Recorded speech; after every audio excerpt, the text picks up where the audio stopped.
We like going?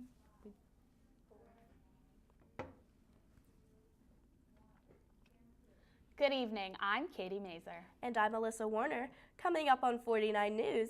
We'll speak with a member of Planned Parenthood Generation Action to talk about the impact of Brett Kavanaugh's confirmation and the arrest of former UD pitcher Clay Conway on this campus. And we'll take a closer look at last weekend's Goat Yoga event at Milburn Orchards. 49 News starts right now. Former University of Delaware baseball player Clay Conway was released on bail last Monday and will remain in his parents' home until his trial. Since his arrest back in August, 5 other women have come forward reporting that he assaulted them as well, racking up a total of 6 counts of second-degree rape. One woman who claims she was raped by Conway in an off-campus apartment says he has control issues, and the last time she saw him, he threatened to throw her dead body in the Delaware River. 49 News will continue to follow the story as it develops over the next several weeks. The Delaware Senate has passed a bill that would raise minimum wage $1. The bill passed on an 11-10 vote, and over the next year, minimum wage will slowly rise from $8.25 to $9.25 an hour. A similar bill failed to pass in March of 2018 that would have raised minimum wage from $8.25 to $10.25 by 2021. The bill will now be passed on to the House for another vote. Did you know that UD's campus radio station is celebrating its 50th anniversary this fall? Here's Katie Mazer with more. Good afternoon, you were listening to WVUD, HD2 Newark, The Basement, and 91.3 WVUD.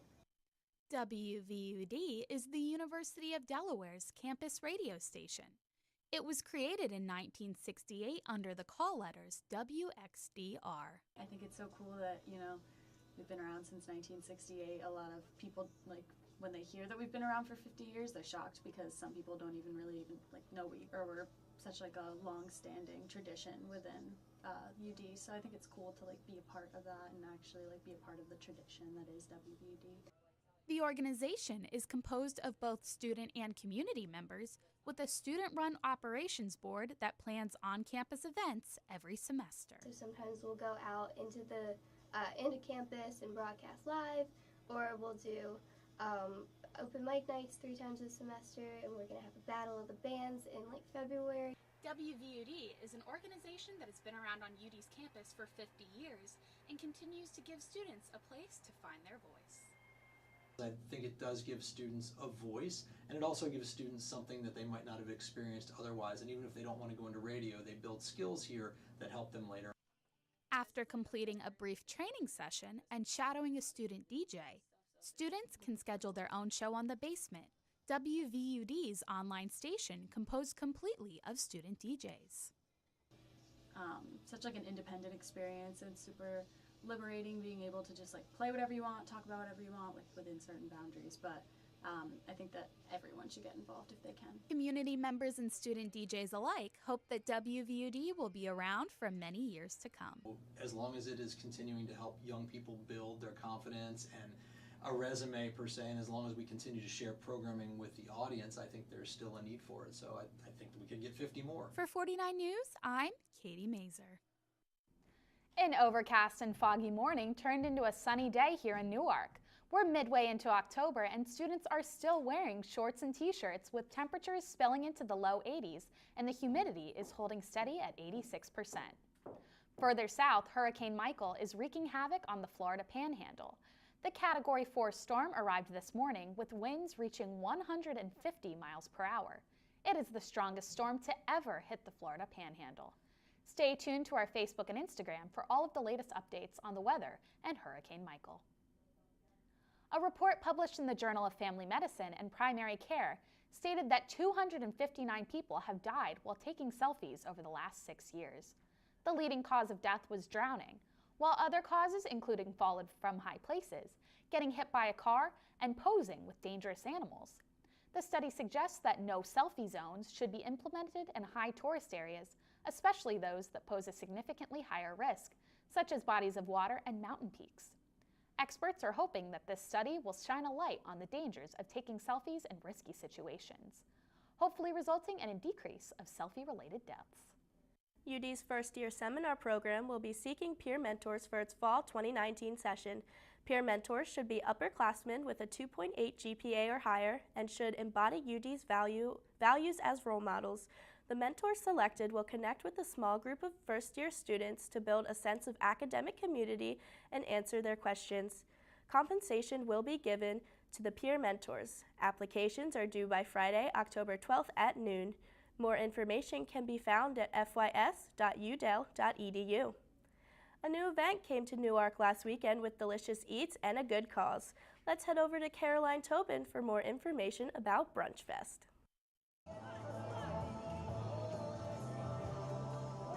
Newark held its first annual Brunch Fest on Main Street this past weekend. Local businesses came together to put on this new event. Viva Bowls owner Kelly Hartrampt gave us the scoop on the event. We came up with this idea of Brunch Fest, wondering why Delaware hasn't had one of these yet, and we've been making connections with the local Delaware food trucks. And so we're like, well, wouldn't it be cool to get a food trucks here and kind of start this event? Not only is the first Brunch Fest benefiting local Newark businesses, but it's also helping a cause that hits home for many UD students. Immediately, Kelly knew she wanted to involve the Be Positive Foundation with her event, not only to raise money for the cause, but to expose it to more of the Newark community. They wanted to partner up with a group on campus and a philanthropy, so they chose to donate 15% of all the proceeds from all of the food trucks to UDance. One of the aspects is that we already have a pretty big outreach to students at UD, but we want to kind of branch out to more of the Newark community. So this is a good way, they'll bring in different people that wouldn't normally hear about UDance, and then we can kind of talk to them about it and spread the message. Hopefully this will be the first of many Brunch Fests. Reporting for 49 News, I'm Caroline Tobin. The final report for a proposed multicultural center on campus has been issued by the University of Delaware's Multicultural Working Group. The report was presented to President Asanis and featured an assessment of UD's student-centered multicultural services, as well as feedback from over 200 survey respondents. The goal of this report is to create a stronger institutional foundation within UD's multicultural services before bringing a multicultural center to campus. With hopes to improve the infrastructure of the services, the Division of Student Life has already begun the process of hiring 2 new staff members to focus on diversity and inclusion. They have also opened an application process for the new Student Diversity and Inclusion Board. Applications are due November 2nd, and the group will get to work in the spring. The Multicultural Center Working Group hopes these goals will be fulfilled so an official multicultural center can come to campus. The University of Delaware's Make It Count initiative has been incredibly successful so far. The student-led initiative, sponsored by the Center for Political Communication, is dedicated to helping students register to vote and receive election alerts from TurboVote. Since the Make It Count campaign began in August, it has registered more than 600 students to vote.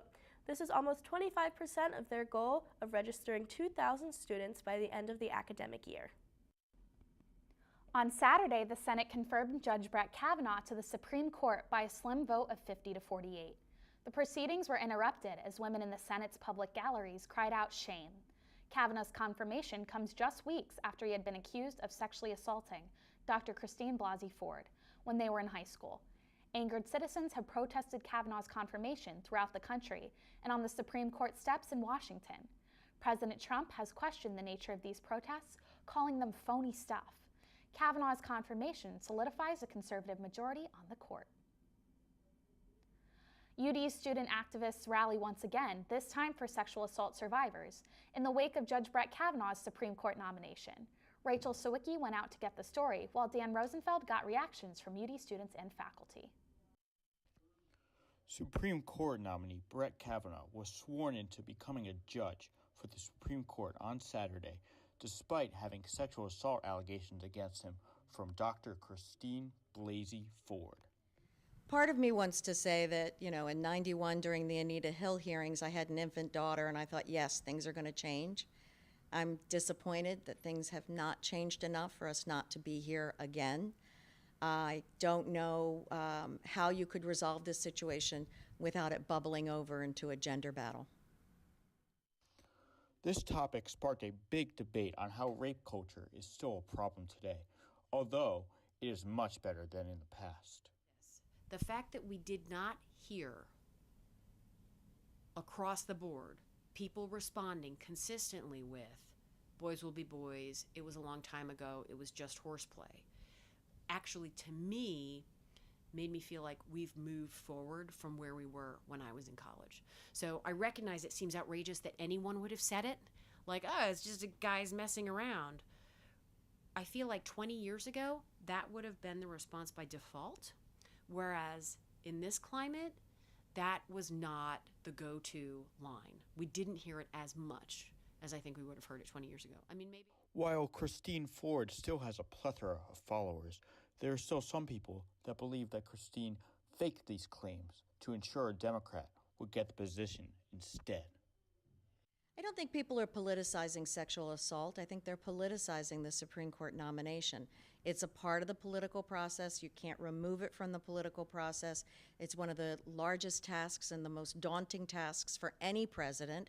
So it is political, and if you support the president, you're going to want to support his nominee.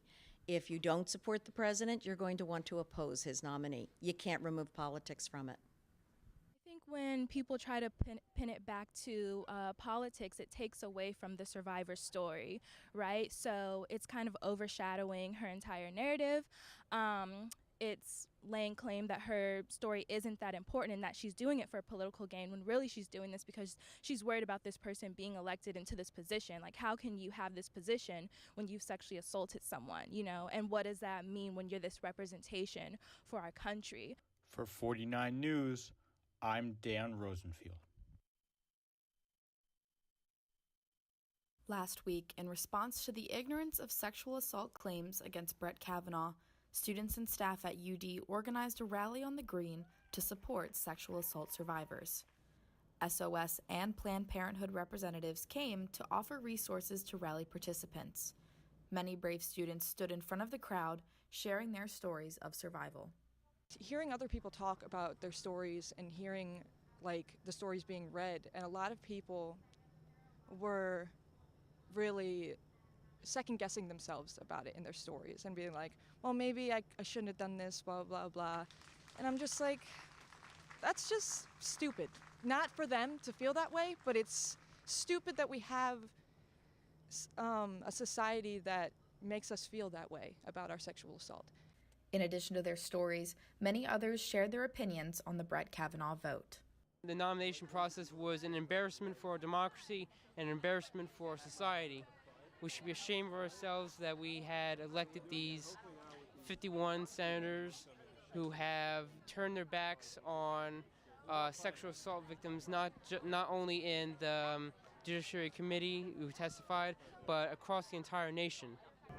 Just as the rally started, the news broke of the 51-49 vote to advance the nomination of Judge Brett Kavanaugh to the Supreme Court. This, however, will not hinder the efforts of students and teachers at UD and the officials who represent Delaware to support survivors. So heading into January 2019 for legislative session, I want to go back to an issue I tried to work on before, affirmative consent. There's a lot of pushback on both sides of the aisle, but the idea of changing the definition of sexual assault to require consent to be given.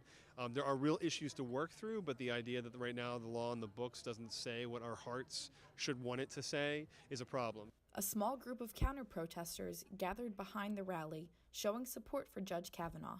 The protesters declined an interview. For 49 News, I'm Rachel Sawicki.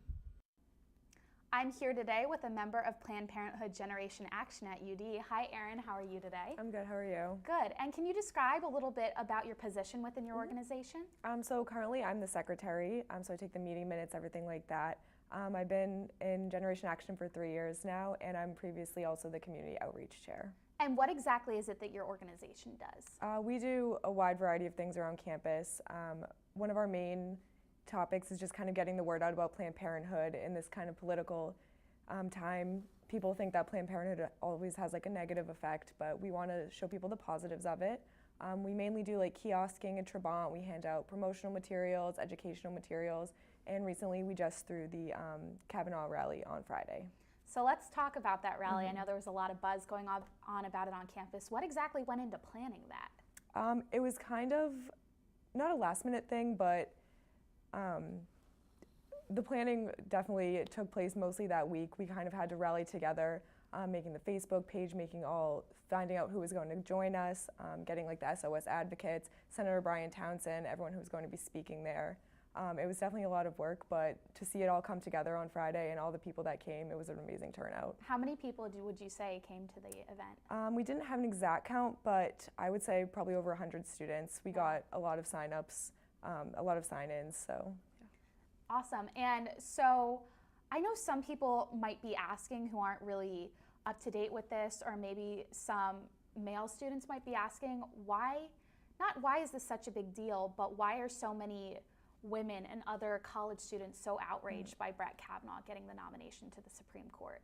So mainly it is because of his sexual assault allegations, especially on college campuses. It's such a topic that is so often tried to be pushed under the rug, but really it is, sexual assault is the #1 crime on most college campuses, especially college women.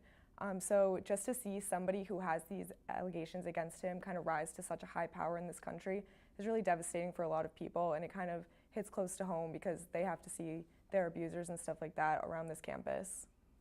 Yeah, and you know, it really was something that was highly televised and talked about. Do we think we're going to continue to have these issues going forward? Because you know what Anita Hill happened over 20 years ago, and now this. Do you think, what kind of precedent do you think this sets for putting men in power going forward, especially men with maybe these kinds of serious allegations against them? I mean, I think it's always going to be an issue no matter how much people say it's not anymore, but even Anita Hill 20 years ago, we're still seeing the exact type of thing happening today. It really hurts to see this kind of precedent being set, to see that this person can so easily rise, and there would still be 50 people that are voting for him to be elected into this position. And it really just shows that we need to make more progress. Switching gears a little bit, something that really hits close to home on this campus, former UD pitcher Clay Conway was arrested on multiple accounts of second-degree rape, and the university has really declined to comment on this, only saying that he's no longer a university student here. What kind of precedent does that set, not nationally, but right here on this campus, so close to home? I mean, I definitely think it is progress that those accusations did come forward and that was reported, because sexual assault is a crime that very often goes unreported, more often than not. And I do think that it is the right position of the university to expel him, and he is going through this trial. But I think it also scares people on campus. I think it definitely scares people here on campus because just how many sexual assault allegations there are that haven't been reported.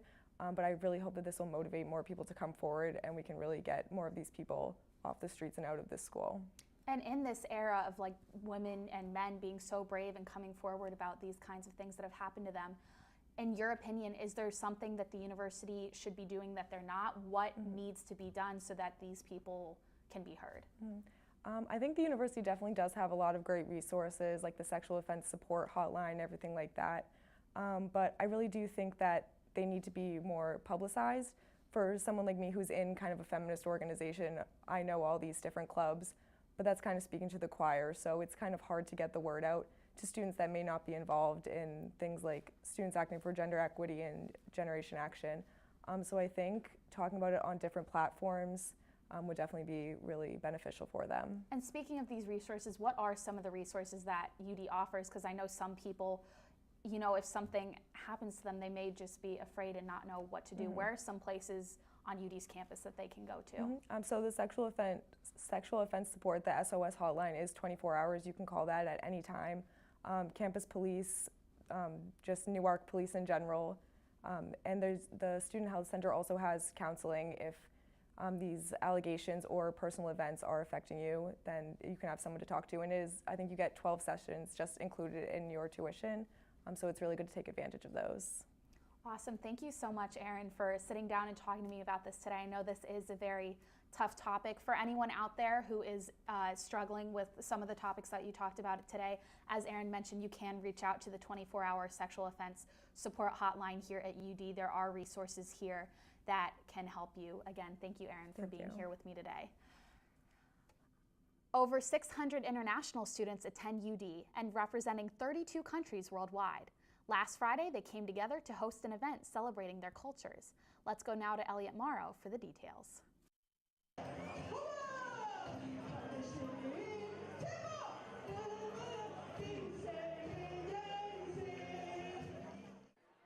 October 5th, the Trabant Multipurpose Room was alive with music and dance from all around the world.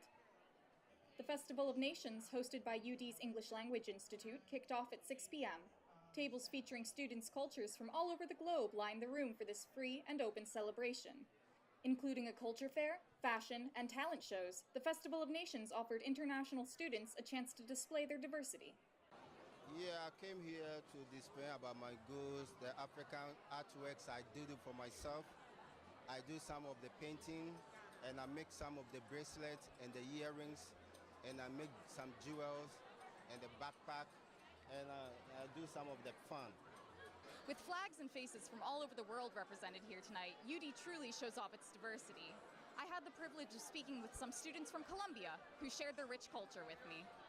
We have a very diverse country, so we have rainforests, we have mountains, we have valleys, we have river, we have beaches. It's okay because we have beaches. We want to show that we are a diverse country. We have a very difficult cultures in Colombia. Yes. This year's festival was the 12th annual event of its kind. With a massive student turnout, Scott Stevens of the English Language Institute believes this represents a changing climate on campus. One of the things that really encourages me is how many Americans are here. There's been a lot of years where it's just been internationals preaching to the choir, but I see the campus changing. Increasingly, Americans want to engage with internationals. That does our heart good. My favorite part is the talent here because it's a mixture of both international and U.S. talent. Reporting with 49 News, I'm Elliot Morrow.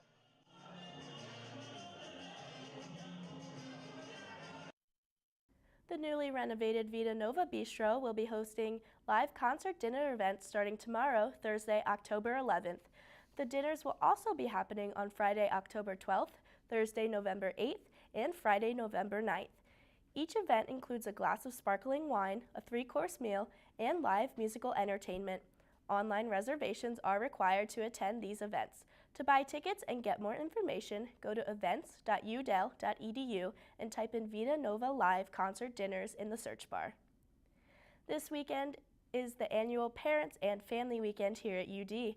The weekend kicks off with the Friday night comedy show, which will feature best-selling comedian and author Jeff Foxworthy.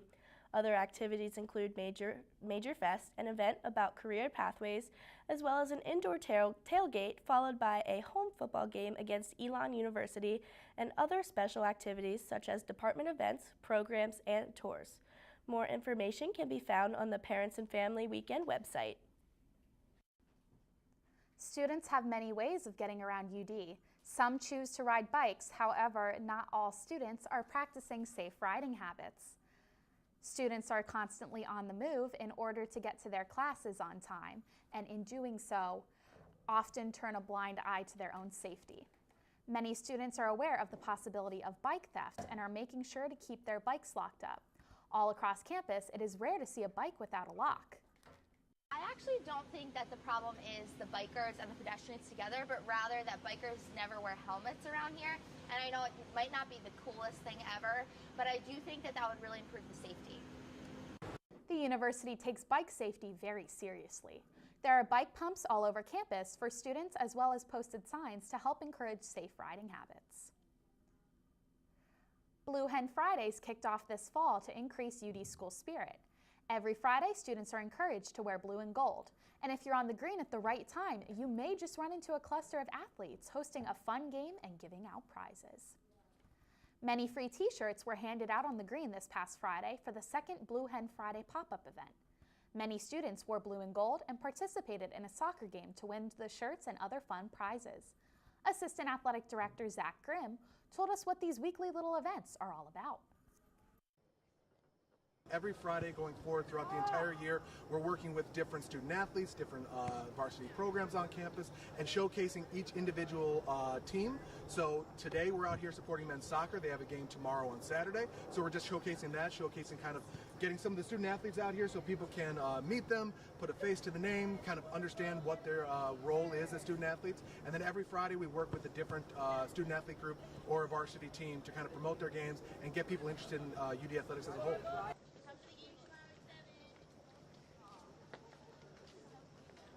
Department hopes that these pop-up events will increase the student turnout in the stands at games.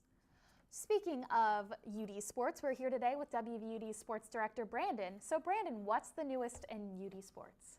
Well, Katie, a big weekend game this week for Delaware football as they match up against the number 5 ranked Elon Phoenix. Elon is coming off perhaps the biggest win in regular season program history, having defeated previously number 2 ranked James Madison 27-24 last weekend. The Phoenix jumped 10 spots in the national rankings from 10 to 5 after that win, which was the first loss for James Madison since 2015 in CAA action. The Dukes, of course, the 2016 national champions at the FCS level, and really the model of excellence in the conference over the past 3 years. Elon now on top of the CAA as they prepare with a lot of confidence to come to Newark on Parents and Family Weekend to match up with the Blue Hens, who in their own right are coming off a pretty big win this past weekend, going down to Richmond, Virginia, and defeating the Spiders 43-28. It was a homecoming of sorts for head coach Danny Rocco, who coached in Richmond for the previous 5 seasons before coming to Delaware, and a big day for the Blue Hens passing offense. 11 of 20 through the air for 291 passing yards for junior quarterback Pat Kehoe, which represents a career high for him. And it was really the deep ball that got it done for the Blue Hens throughout the afternoon. A 70-yard strike to Joe Walker, a 58-yard touchdown to Vinny Papali among the Blake plays for the Blue Hens, who put on their best offensive performance to date. Now defensively, some holes as Delaware gave up a season-high 608 total yards and 489 passing yards, but 6 takeaways to highlight the afternoon, including 2 from safety Nasir Adderley, as Delaware got their first conference win of the season, now at 3-2 overall and 1-1 in CAA play. Toughest matchup of the year against Elon this Saturday at 3:30. What's the strangest type of yoga you've ever heard of? We can bet it's not as crazy as this. Here's Rachel Sawicki with more. Pura Vida Yoga is a studio based in Cecil County that specializes in unique yoga practices. Today's flow, however, was in a more than unusual setting. Goat yoga, called Goga for short, is exactly what it sounds like, doing yoga with goats. Owner and trainer Rebecca Rondone says she heard about the goat yoga concept from family that live on the West Coast and figured she would bring it to the East Coast to try it out. Milburn Orchards seemed as though it would be the perfect setting. So I contacted Milburn's. They're a member of our studio, and they were all for it. We decided to try it out, and it was very much received in Cecil County. The goat yoga class started off with a small audience when it was first offered 2 years ago. Now, the 7 to 8 classes that are scheduled every summer sell out within days. I think it was a lot of fun. I enjoyed myself. I liked it. There were a lot of people here, which is good for them. It was a little bit crowded, but I enjoyed myself. I'd come back. I loved it so much. I think I spent more time chasing after the goats than actually doing the yoga, but can you blame me? Look at this little cutie. Veterans owned and operated, Pura Vida Yoga Studio's mission is to reach out to those who wouldn't feel comfortable or would be intimidated in a traditional gym setting. By offering unusual classes such as aerial, beachside, and pool yoga, as well as small group fitness, they hope to bring in members of the local community. Keep an eye out on the Milburn Orchards and Pura Vida Yoga Facebook page for the next Goga event, as tickets sell out fast. In Cecil County, I'm Rachel Sawicki for 49 News. Alyssa, doesn't that just look awesome? I wish I could have gone. I know, right? Thanks everyone for watching tonight's edition of 49 News. Be sure to follow 49 News on Facebook and Instagram. And tune into our next show of the semester on Wednesday, October 24th at 8 p.m. on stn49.com/live. From 49 News, I'm Alyssa Warner. And I'm Katie Mazer. Have a great night.